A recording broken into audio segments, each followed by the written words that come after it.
Hey, what's up everybody? My name's Tobias and today I'm reviewing the XbotGo AI Sports Gimbal. Let's go ahead and jump into a quick unboxing.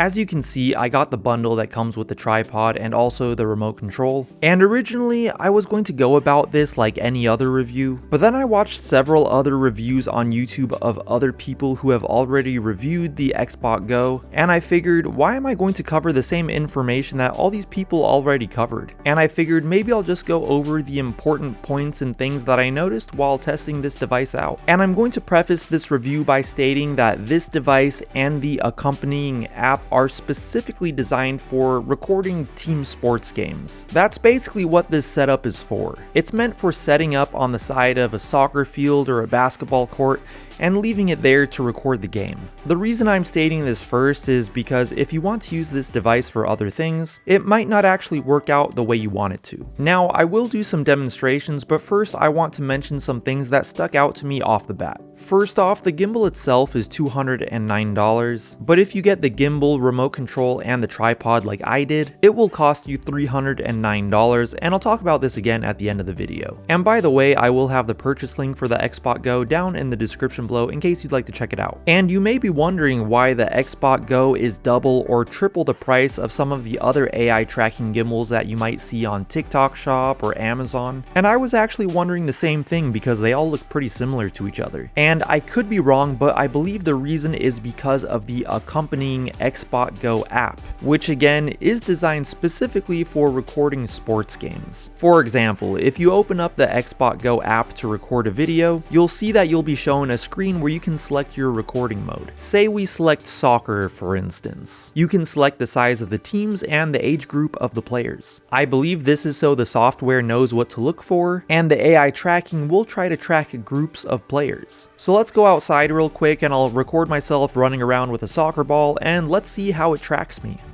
So for this clip here, I'm actually using the follow me feature, and as you can see, it actually worked out pretty well. The camera even zoomed in on me. I do want to mention that the zoom is a digital zoom, so the further it zooms in, the more resolution we kind of seem to lose. I don't know why, but also the XbotGo logo is in the bottom right corner. I don't know how to turn that off, or if you can even turn it off. I just noticed it right now. I didn't even notice that before I started recording. But anyways, I did actually try to record using the soccer preset, and I had a hard time getting it to lock onto me, and I actually wasn't able to get the camera to lock onto me. I'm guessing the reason might be because my background is a lot busier than a green soccer field, so maybe that's the reason. But the follow me feature did work perfectly fine. And that's all fine and dandy. However, when I first opened up the app, I thought that it would be able to track in vertical mode, since it records with your phone and everyone records in vertical mode for TikTok and Reels. I figured it must be able to track vertically. However, for the time being, it can actually only record horizontally. I was so confused at first as to why it wasn't recording in vertical mode that I thought there was something wrong with the software, and I actually reached out to XbotGo and asked them, and they actually confirmed that it does only track in horizontal mode. However, they did say that their team is working to develop the tracking for vertical mode. Now let's step away from the AI sports tracking thing for a moment, and let's take a look at the normal gimbal functions. Now, this is another thing that confused me right off the bat, because at first I wasn't able to use any of the other gimbal functions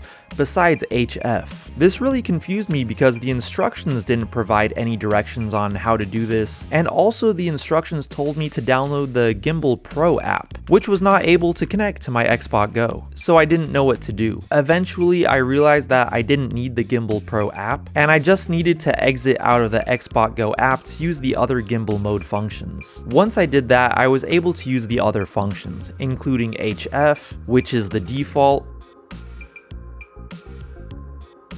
LV,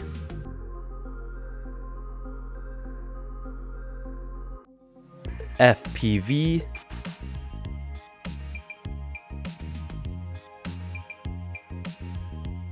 and AF.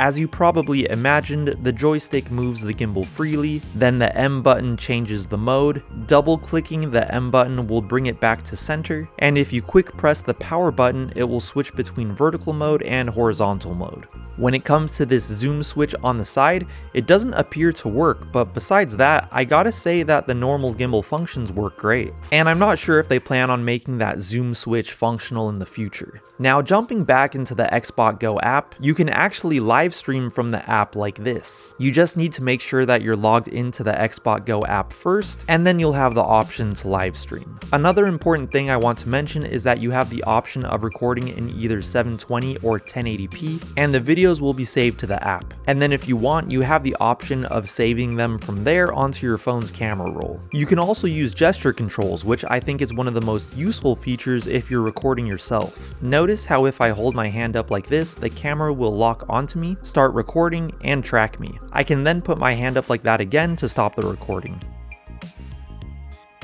The remote control is also a pretty useful tool. You can use it to start or stop recording, take a picture, move the gimbal, and set video markers while you're recording so you can easily find important moments in your video. And when it comes to my final review of the XbotGo Sports Tracking Gimbal, I think it's pretty cool. When it comes to my personal use, I know for a fact that I'm not going to be going out there and recording sports games with this thing. I don't particularly enjoy watching team sports, so I'm not actually the target demographic for this product, but I can definitely see people who play sports using this device to analyze their technique or see the way their team plays during a game, or maybe even parents who have kids who play sports. I can definitely imagine parents using this at their kids' games. For me personally, I think I would be totally fine with one of the cheaper gimbals that don't pair with the sports tracking app, since I don't need it for that purpose. With the XbotGo, I'll probably just use the follow me setting to record myself, and once it does get that vertical tracking ability, I'm going to like this gimbal a lot more. However, I kind of wish that I didn't have to use the XbotGo app to use the tracking feature. I wish the AI tracking was kind of built into the hardware like I've seen with some other gimbals. That way I would be able to live stream straight to the platform of my choice without having to go through the XbotGo app. But like I said, the intended purpose of this device is to record sports games. And judging by the videos I've seen by other reviewers recording games, I think the way it is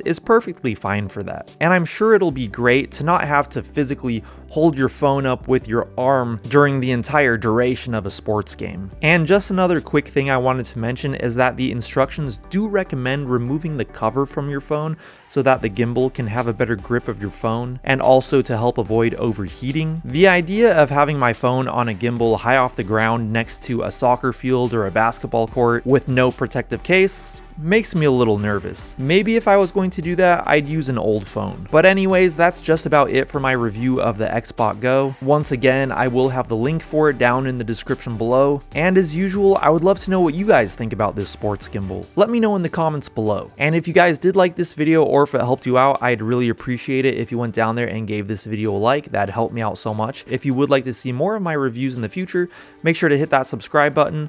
I'll go ahead and put my Instagram right here so you can follow me there. And I'll talk to you guys in my next video. Peace.